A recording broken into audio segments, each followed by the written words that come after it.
Hello everyone, hi, welcome to the channel of Wall Street Mojo. To know more about this video, watch the video till the end, and also if you're new to this channel, then you can subscribe us by clicking the bell icon that's given below. Welcome everyone, and today we have a topic with us. It's called the ETF versus the index funds. Now, when we talk about ETF versus index fund, it is basically an exchange traded fund. ETF is what? Exchange traded fund. And it is an investment fund operating on a stock exchange, which is holding assets like stocks, commodities. So these funds track a specific index according to which, accordingly, it will design its basket of securities. So they offer the benefit due to their low cost, tax efficiency, and features similar to the trading stock. Now, an index fund, on the other hand, if you see, it's basically, let me write here.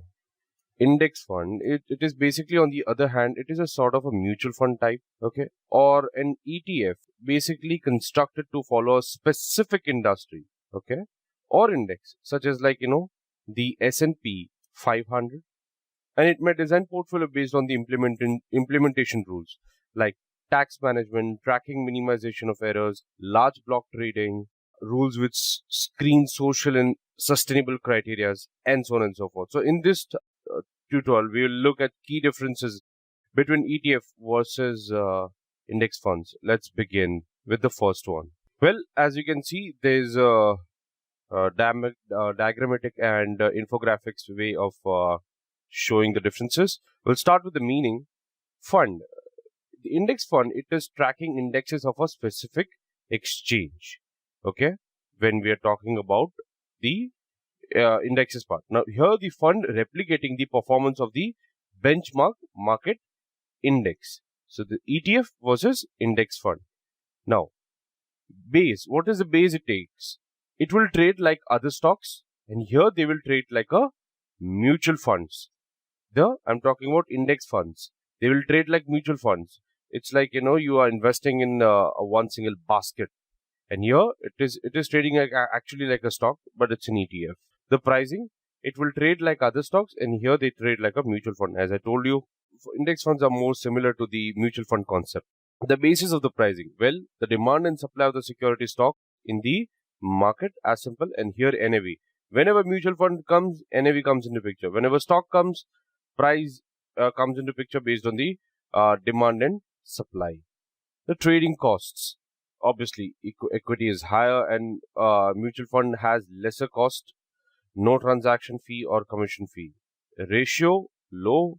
Expense ratios, okay, and comparatively high.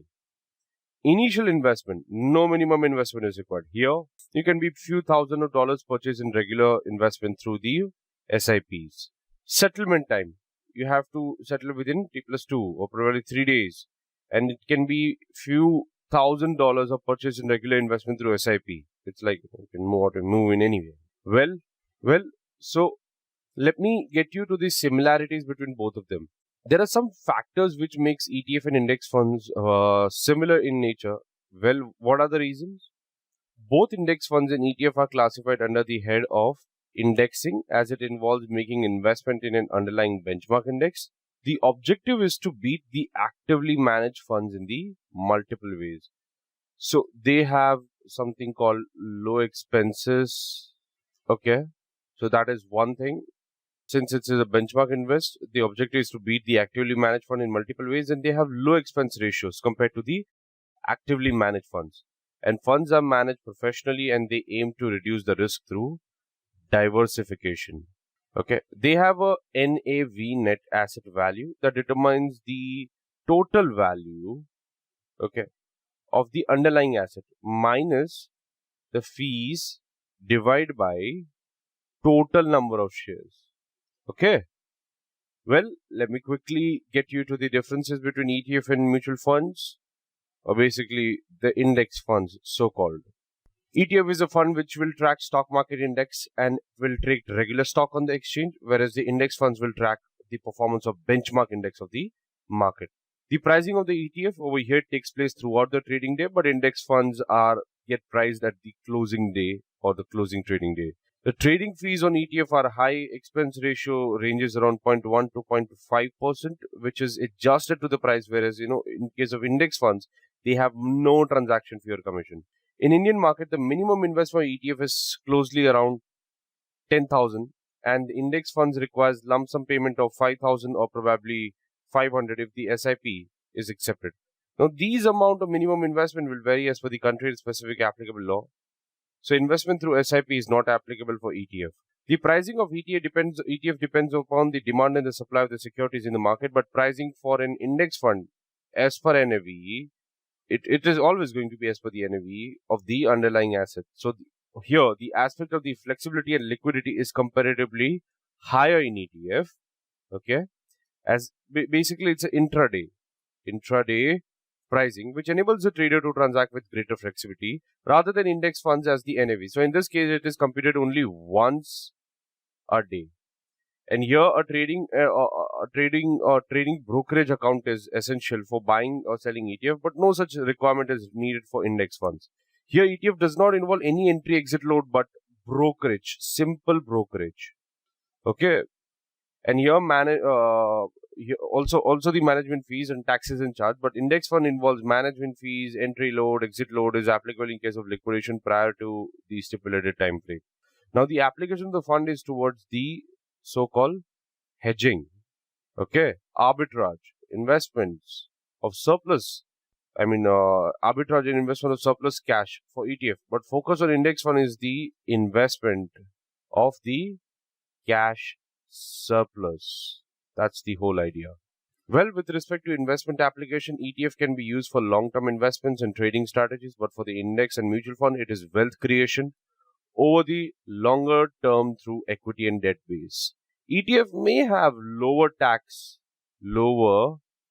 liability since the trade occurs between the investors in the open market, and the fund manager is not required to sell the assets of raising the cash requirements, and hence it is less possible to create capital gains liability.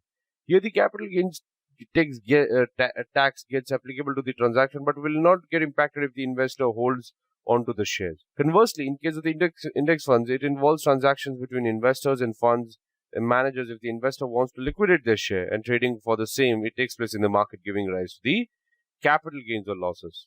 As ETFs are traded directly in the open market, they are generally difficult to be traded. And index fund is always routed through a fund manager because it is making relatively easier to buy a genuine buyer or a seller and ensure regular functioning. Here, an ETF transaction requires settlement time of 3 days. Okay, it requires 3 days, whereas the index funds requires just a day, offering the holder quicker access to liquid cash flow flowing in the sale. Now, through the trading of ETF, it reflects the real-time environment. As you can see in the market ticker and so on and so forth of the market. So, as they are not directly associated with the NAV, so there is suspectable and manipulation, which may not be accepted to the low risk averse with preferences to stable investment. Index funds cannot be sold short or generally offer more stability to conservative investors. So let me make my final conclusions on this. It can be concluded that both of them, okay, when I talk about index funds and ETF funds, they have its benefits and drawbacks, but both are handy tools allowing diversification at the low prices. The amount of the investment and the risk appetite of the investors are aspects to which the investment narrows down. Despite being largely similar in nature, they are different, and inexperienced investors in the stock market have to study all the aspects before making any choices. Now, a retail investor shall be attracted towards index funds since they are simpler, cheaper to manage with the minimum investment funds options. Institutional investors can consider ETF, and as they can offer tax soaps and features similar to the regular stocks. Well, ETF and open-ended index funds are similar in many ways, however, they distinguish in many aspects. So, it is pivotal to set clear the goals of the investment for which the effective selection of suitable investments are done. For instance, if one requires what we call as flexibility, then in that scenario, what's going to happen? Okay, that is very important. Now, if you think the ETF are more exposed to the open market volatility, which may be unattractive towards the traditional and conservative investor, or if one wants to earn regular income without dealing with a short-term price fluctuation, although some bonds-focused ETFs exist, absolutely. index funds may be better choice, in such scenarios, when maybe a better choice if the investors are looking for exposure to illiquid assets classes such as like municipal international bonds. And in the end, personal preferences comes down to need for the liquidity. So the disposable income for the investment and maturity time and preferences of the asset class depends upon investor to investor. I hope you have got a fantastic idea regarding this particular topic. If you have learned and enjoyed watching this video, please like, comment on this video and subscribe to our channel for all the latest updates. Thank you everyone for joining the session.